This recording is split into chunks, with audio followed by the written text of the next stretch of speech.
आपका अपने YouTube channel उड़ान हरियाणा पर स्वागत है। प्यारे बच्चों, आज हम कक्षा 6 विषय विज्ञान के अंदर अध्याय 3 जो है पदार्थों का पृथक्करण, उसकी प्रैक्टिस वर्कशीट हल करने वाले हैं। तो जो बच्चे चैनल पर नए हैं या जिन बच्चों ने अभी तक चैनल को सब्सक्राइब नहीं किया हुआ है, सब्सक्राइब कर लें, लाइक कर दें और अपने साथियों को शेयर भी कर दें। तो शुरू करते हैं आज की क्लास। आप अपने स्क्रीन पर देख सकते हैं चैप्टर नेम पदार्थों का पृथक्करण। एमसीक्यू है पहले, तो यहाँ पर पहला एमसीक्यू जो है वो आपके सामने है। मैं इसको थोड़ा जूम कर देता हूं। पहले एमसीक्यू के अंदर आप देखिए यहाँ पर क्या पूछा है आपसे पूछा गया है, दिए गए चित्र में किस पृथक्करण विधि का प्रयोग किया गया है। तो चित्र है ये। तो यहां पर प्यारे बच्चों क्या किया जा रहा है, यहां पर जो दही है उसको मंथा जा रहा है और फिर उससे मक्खन निकाला जा रहा है। तो इस विधि को क्या कहते हैं? छानन कहते हैं, मंथन कहते हैं, चालन कहते हैं, अवसादन कहते हैं। तो क्या आंसर सही होगा इसका? इस विधि को मंथन विधि कहते हैं। इसके बाद में नेक्स्ट चलते हैं। नेक्स्ट क्या है? चालन।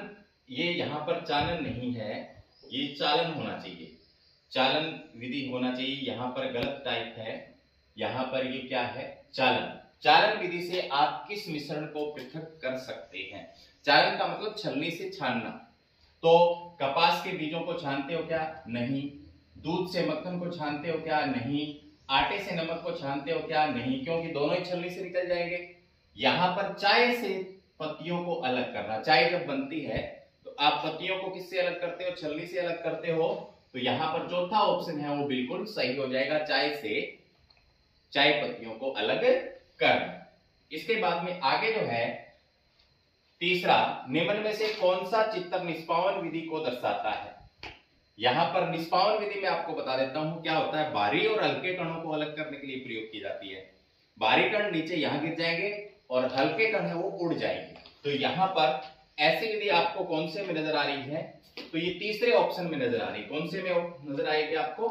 तीसरे ऑप्शन में। यहां पर एक महिला जो है वो एक अनाज को एक छाछ के अंदर डालकर, एक बर्तन में डालकर कंधे की ऊंचाई से ऐसे ऊपर से गिरा रही है। तो यहां पर क्या है? ये भारी कण मतलब अनाज यहां गिर गया और भूसा जो है वो उड़ गया। इस विधि को क्या कहते हैं? निष्पावन विधि कहते हैं। आगे चलते हैं। इसके बाद नेक्स्ट, हस्तचयन विधि का उपयोग खालिस्तान को पृथक करने में किया जाता है। तो प्यारे बच्चों ये बिल्कुल आसान है, आपको पता है। हस्तचयन विधि का उपयोग हम कहां करते हैं? हस्तचयन विधि का उपयोग हम करते हैं, पढ़ेंगे हम इनको। एक मिनट थोड़ा सा।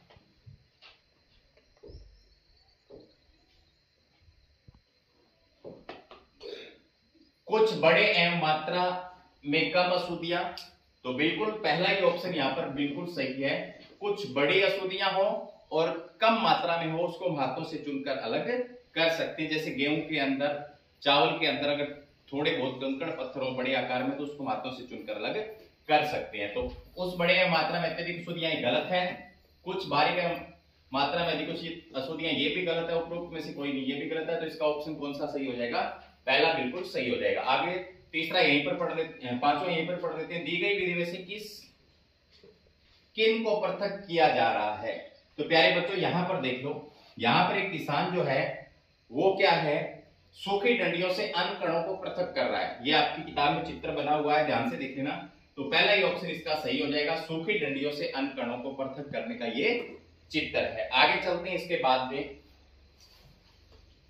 चालन विधि के लिए निम्न कथनों में से कौन सा कथन सत्य है? चालन विधि के लिए पूछा है। चालन का मतलब उसको छलनी से छानते हैं जब। तो यहां क्या होगा? देखो, आटे के बड़े कण चालनी के छिद्रों से निकल जाते हैं, गलत बात है। आटे के छोटे कण चालनी के छिद्रों से निकल जाते हैं, बिल्कुल सही बात है। छोटे कण तो निकल जाते हैं ना, छोटी अशुद्धियां चालनी में रह जाती है, तो ये भी गलत है। आटे के छोटे कण चालनी में रह जाते हैं, ये भी गलत है, ये भी गलत है। तो कौन सा सही है? ऑप्शन नंबर 2 इसका बिल्कुल सही है। ठीक है। आगे है, निम्न में से सही कथन चुनिए। तो मिट्टी सहित उड़ेलने को अवसादन कहते हैं, ये तो गलत है। अवसादन तो तली में बैठना होता है। बिना हिलाए मिट्टी से उड़ेलने की क्रिया को निस्तारण कहते हैं, ये बिल्कुल सही है। अगर एक हमने कांच के गिलास में मिट्टी डाल दी और मिट्टी नीचे बैठ जाती है, उसे तो अवसादन कहते हैं। फिर उसको बिना हिलाए ऐसे उड़ेलते हैं तो उसे निस्तारण कहते हैं। यहाँ पर दूसरा ऑप्शन बिल्कुल सही है और बाकी क्या है, गलत है। ये भी गलत है और ये भी गलत है। ठीक है, आगे चलते हैं। इसके बाद में नेक्स्ट, जल को उसके वाष्प में परिवर्तित करने की प्रक्रिया को क्या कहा जाता है? तो बिल्कुल आसान है, जल को वाष्प में परिवर्तित करने की प्रक्रिया को कहा जाता है वाष्पन। तो यहां पर कौन सा ऑप्शन सही हो जाएगा? पहला ही ऑप्शन बिल्कुल सही हो जाएगा। क्या कहेंगे उसे? वाष्पन कहेंगे। इसके बाद में आगे चलते हैं। आगे है, दिया गया चित्र किस प्रक्रिया को दर्शाता है? तो प्यारे बच्चों, यहां पर आप देख सकते हो क्यारियां बनी हुई है बड़ी बड़ी, उसमें पानी भरा हुआ है और पानी जो है वो वाष्प बन के उड़ गया है, नीचे नमक रह गया है। तो यहाँ पर कौन सी विधि प्रयोग हुई है? वाष्पन विधि प्रयोग की गई है। तो यहाँ पर ऑप्शन में कौन सा सही हो जाएगा इसका? ऑप्शन नंबर 2, वाष्पन विधि का प्रयोग हुआ। इसके बाद में निस्यंदन विधि का उपयोग निम्न में से किससे बनाने में किया जाता है? दूध से मक्खन नहीं, गेहूं से आटा नहीं, दूध से पनीर। हाँ, यहां पर क्या है, जो दूध है उसको पहले उस फाड़ करके उसका पनीर बनाया जाता है, फिर उसको पतले बारीक कपड़े से छानते हैं तो ऊपर पनीर रह जाता है। तो यहां पर तीसरा बिल्कुल सही है, ये भी गलत है, ये भी गलत है और ये भी गलत है। तो कौन सा ऑप्शन सही है? ये वाला, दूध से पनीर बनाने में कौन सी विधि का प्रयोग होता है? निस्यंदन विधि का प्रयोग होता है। ये तो थे एमसीक्यू।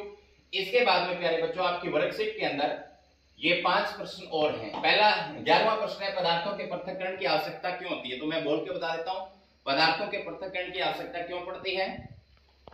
उपयोगी और अनुपयोगी पदार्थ अगर आपस में मिले हो तब जरूरत पड़ती है, अनुपयोगी को अलग करते हैं। या दो उपयोगी पदार्थ आपस में मिले हो और दोनों को हमें अलग अलग काम में लेना हो तो हम पृथक्करण करते हैं। क्या सभी पदार्थों को पृथक करने की विधि एक जैसी होती थी? नहीं तो क्यों नहीं, सभी पदार्थों के पृथक्करण की विधि अलग अलग होती है क्योंकि सभी का आकार अलग अलग होता है। समुद्री जल से नमक प्राप्त करने की विधि का संक्षिप्त वर्णन कीजिए। तो ये मैं पहले ही बता चुका हूं आपको। समुद्र से नमक प्राप्त करने के लिए क्या करते हैं, उसकी बड़ी बड़ी क्यारियां बनाई जाती है, उसमें पानी भर दिया जाता है, पानी वाष्प बन के उड़ जाता है, नीचे नमक रह जाता है। नमक रेत जल के मिश्रण को पृथक करने के लिए आप किन विधियों का उपयोग करेंगे?